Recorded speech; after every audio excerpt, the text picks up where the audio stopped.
आज ए और एन का पूरा रूल खत्म ही होगा आप लोग का, थोड़ा सा बाकी वो भी करा देते हैं। मैंने आपको बताया था कि जब भी कभी वर्ब नाउन को की जगह पे मेरे कहने का मतलब वर्ब को नाउन की तरह यूज करते हैं, जैसे मैंने लिखा भी था ना, माई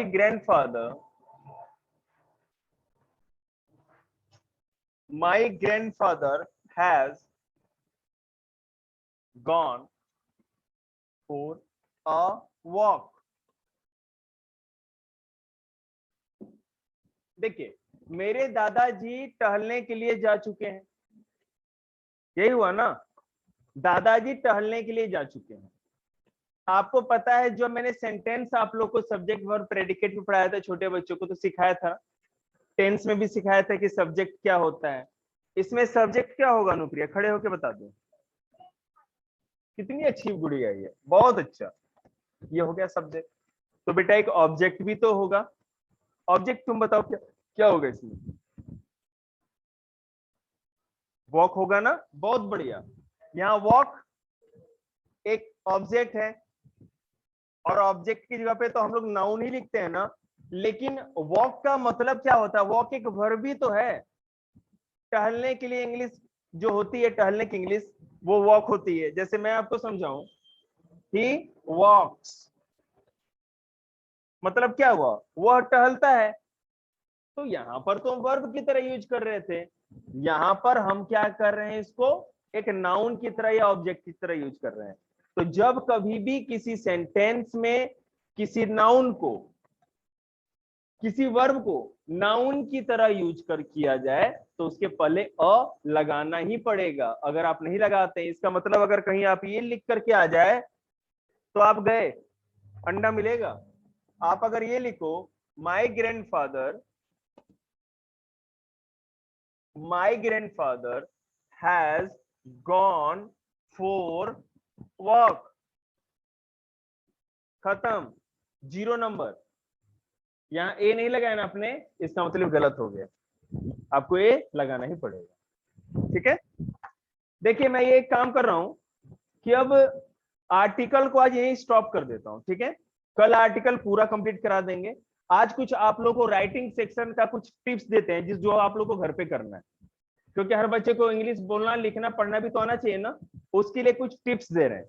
सारे बच्चे अपने कान के पर्दे खोल के सुनिएगा अच्छी तरह से, और आपको पता है जो फॉलो नहीं करेगा उससे फॉलो मैं करवा लूंगा। सारे बच्चे नोटबुक निकाल लो, जो ऑनलाइन है वो भी अगर निकाल सके तो निकाल ले नोटबुक। आप लोग को मैं 30 सेकंड का टाइम देता हूं, जल्दी से निकाल लीजिए।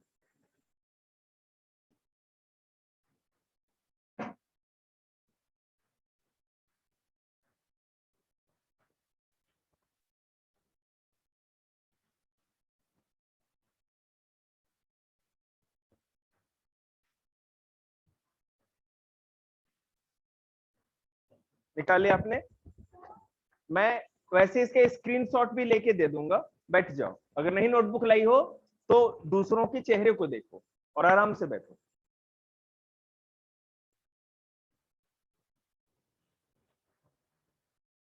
देखिए, हम लोगों को कम से कम जुलाई में ही, आज हम हमारा जो डेट हो गया वो 9 जुलाई है, ठीक है? इस जुलाई के महीने में ही अपनी वर्ड मीनिंग भी मजबूत कर लेनी है, ग्रामर भी मजबूत कर लेना है, राइटिंग मजबूत कर लेनी है, रीडिंग स्पीकिंग सब कुछ मजबूत कर लेना है। और वो कैसे होगा? हाँ, जो लिख रहे हैं वो लिखते जाइए, मैं आपको बताऊंगा अभी।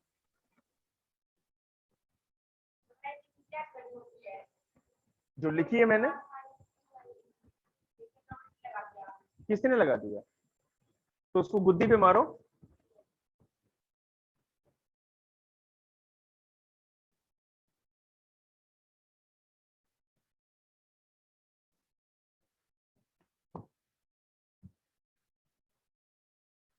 Sir doubt.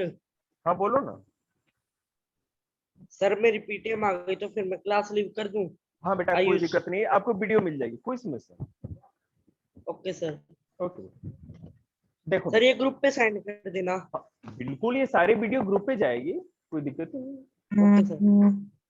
अब देखिए आप लोग, मैं हर छोटे से छोटे और बड़े से बड़े बच्चे को बता देता हूं, हम जो भी पढ़ते लिखते हैं सारा कुछ हमारा इंग्लिश मीडियम है, सब कुछ इंग्लिश। सुन रहे हो ना, ध्यान से सुनना, ये मत बोल देना कि फिर अगली बार कि सर जी इंग्लिश सिखा दीजिए।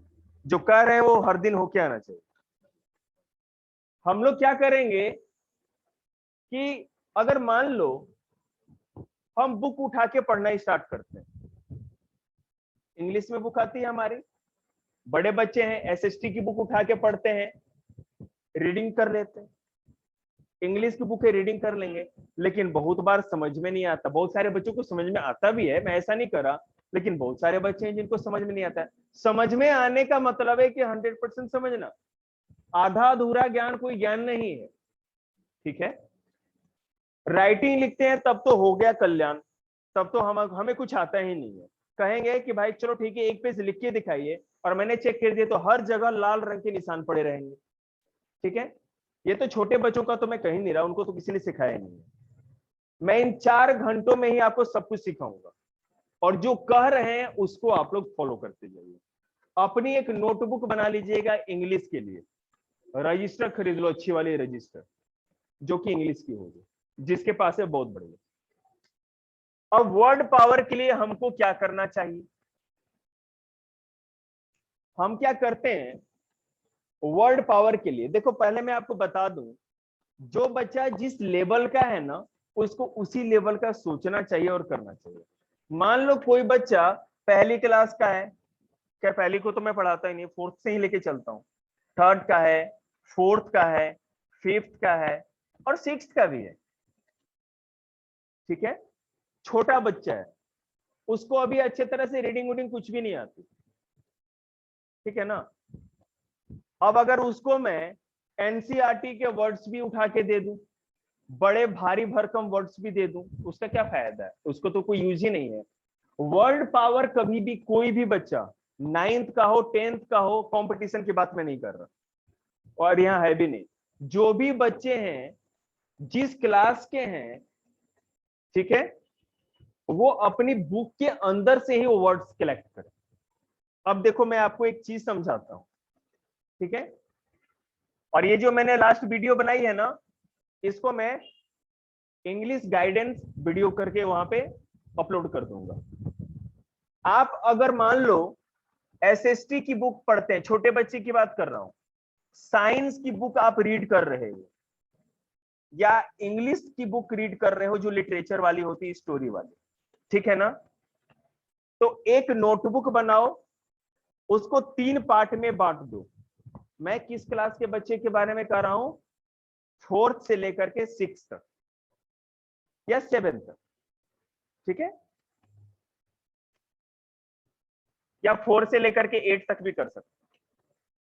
अब उसको 3 पार्ट में आप बांट दीजिए। चैप्टर फर्स्ट अगर मान लो बेटा आपने एसएसटी का पढ़ा, ठीक है, जितने भी वर्ड्स आपको उसमें पढ़ने के समय आपको नहीं आते, जितने भी वर्ड्स नहीं आते, वो सारे वर्ड्स क्या करना है, जैसे मान लो ये हमारी नोटबुक का पेज है, दिख रहा है ना वीडियो में, अगर ये हमारी नोटबुक का, हाँ ये हमारी नोटबुक का पेज है, तो ऊपर लिखेंगे चैप्टर 1, साइंस का तो पार्ट बांट ही दिया है हमने, पेज फोल्ड करके बनाते हैं, और नंबर 1 देके पहला वो वर्ड लिखेंगे, ठीक है। जैसे मान लो किसी को कार्बन के बारे में नहीं पता, 4th क्लास का बच्चा है और कार्बन वर्ड आ गया, उसको नहीं पता, तो वो वर्ड लिख लेगा और क्या करेगा, जहां वर्ड लिखेगा उसको डैश दे देगा और फिर इस तरह से यहाँ पूरी स्पेस छोड़ देगा, और फिर एक लाइन छोड़ करके फिर दूसरा वर्ड लिखेगा, ठीक है। अगर उसको ये नहीं पता है कि ग्राइंड का मतलब क्या है, ग्राइंड मतलब कि पीसना, जब हम लोग कोई फूड की बात करते हैं तो हमारे टीथ उसकी पिसाई करते हैं ना, ग्राइंड करते हैं, तो इस तरह से नंबरिंग करके फर्स्ट चैप्टर को ईमानदारी से पढ़ेगा, 9th class 8th class 10th class जो भी क्लास है, ठीक है। और जिसका काम नहीं हुआ तुम्हें पता भी नहीं है कि मैं कितना खतरनाक आदमी, मुझे ये नोटबुक कल के कल सब बच्चों की चाहिए, नई नोटबुक, ठीक है, या रजिस्टर बना लो। ये वर्ड मीनिंग की केवल बात बोल रहा हूं मैं, वर्ड पावर की बात कर रहा हूं केवल, जो भी चैप्टर आप रीड करोगे, जितनी भी वर्ड्स आपको नहीं आती है, वो एक लाइन छोड़ करके इसी तरह आपको लिखते जाना है। ठीक है, जब आप रीडिंग करेंगे तो पेन या पेंसिल लेके रीडिंग करेंगे, पहले अंडरलाइन करेंगे और उन सारे वर्ड्स को लिखेंगे। ठीक है, उसके बाद आप अपना फोन उठाएंगे। अगर डिक्शनरी का पता नहीं है तो मैं आपको बताऊंगा कौन सी डिक्शनरी अच्छी होती है और उसकी मीनिंग उसके सामने लिखते जाएंगे। हिमांशु कहाँ है? सुन रहे हैं ना? सुन रहे हो बात? चाहे एक चैप्टर में हमारे 4th क्लास के स्टूडेंट का 200 वर्ड हो जाए, इट डजंट मैटर। अभी तक तो गधा मजदूरी तो कर रहे हो, कर क्या रहे हो, कुछ सीख तो रहे नहीं हो। वो वर्ड्स लिखो। अगर किसी छोटे बच्चे को नहीं आता है तो अपने बड़े भाई बहन से हेल्प ले। ठीक है, या आपको वर्ड लिखना है सारे वर्ड्स, और उसके बाद भी कोई वर्ड आपके दिमाग में नहीं आया, लिखा समझ में नहीं आया, तो आप हमसे पूछ सकते हैं, मैं आपको बताऊं। ठीक है, उसके बाद ये तो साइंस का चैप्टर हो गया, एक पहला पढ़ा आपने। फिर एसएसटी का जो मैं चैप्टर पढ़ाता हूं, आप रीड करते हो तो वो वर्ड लिखोगे, और इंग्लिश का तो लिखोगे ही। आपको जो बच्चा जिस क्लास में पढ़ता है उसको उसी क्लास के वर्ड्स को केवल कलेक्ट करना है बस, और कोई वर्ड्स कलेक्ट नहीं करने हैं। समझ में आ गया हर बच्चे को? और जिसका नहीं वो आपको पता ही है। कल सारे बच्चों के ना यहाँ टेबल पे होनी चाहिए वो नोटबुक, जो ऑनलाइन सुन रहे हैं वो भी, और जो ऑफलाइन है वो तो गए। 9th वालों की मैं कर रहा हूँ, 12th वालों की बनवा रहा हूं, तुम 9th की बात कर रहे हो। अब दूसरा है राइटिंग सेक्शन। ठीक है, राइटिंग सेक्शन है ना। और कोई बच्चा तो ये गलती से भी मत कर देना ना कि सर जी स्कूल में इतना काम है, मुझे घर के बर्तन बासन कपड़े लत्ते खाना होना जूठा बर्तन सब कुछ करना पड़ता है, छोटे भाई बहनों को भी संभालना पड़ता है। ये सब नाटक मत करिएगा। जिसने बहाना लेके आएगा ना उसी समय थापड़ मार के उसका दांत तोड़ के वहीं टेबल पे रख देंगे। बहाना तो कभी लेके भी मत आना। अब क्या करोगे? और हाँ, अगर मैं इंग्लिश का काम इस पूरी जुलाई बढ़ा रहा हूं तो निश्चित रूप से आपके सिलेबस में थोड़ा ढिलाई दूंगा, मतलब कम होमवर्क आपको दूंगा ताकि इंग्लिश को थोड़ा ज्यादा टाइम दे सके।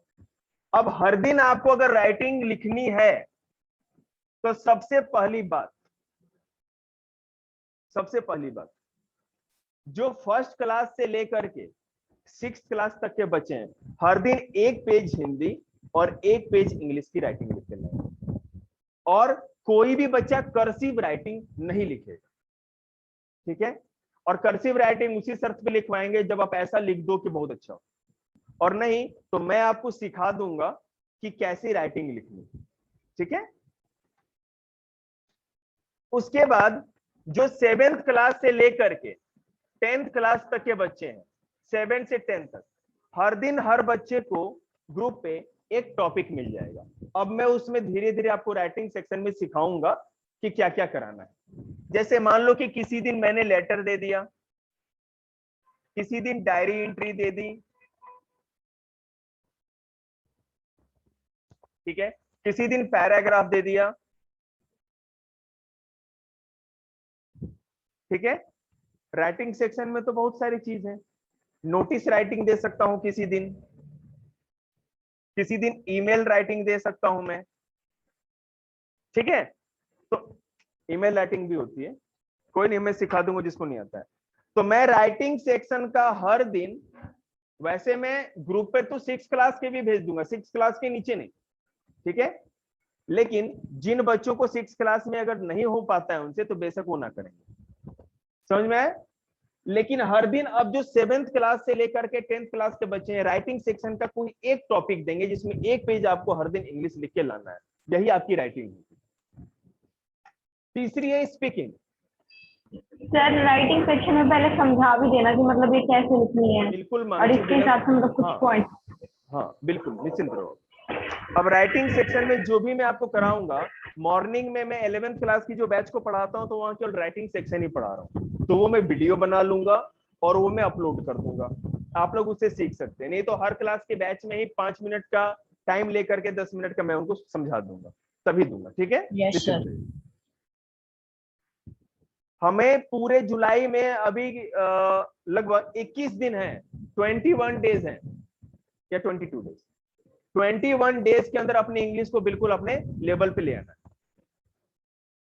अब हर बच्चा, जो भी बच्चे हैं स्पीकिंग के लिए क्या करेंगे वो मैं आपको बता देता हूं, ठीक है। पूरे वीक के अंदर,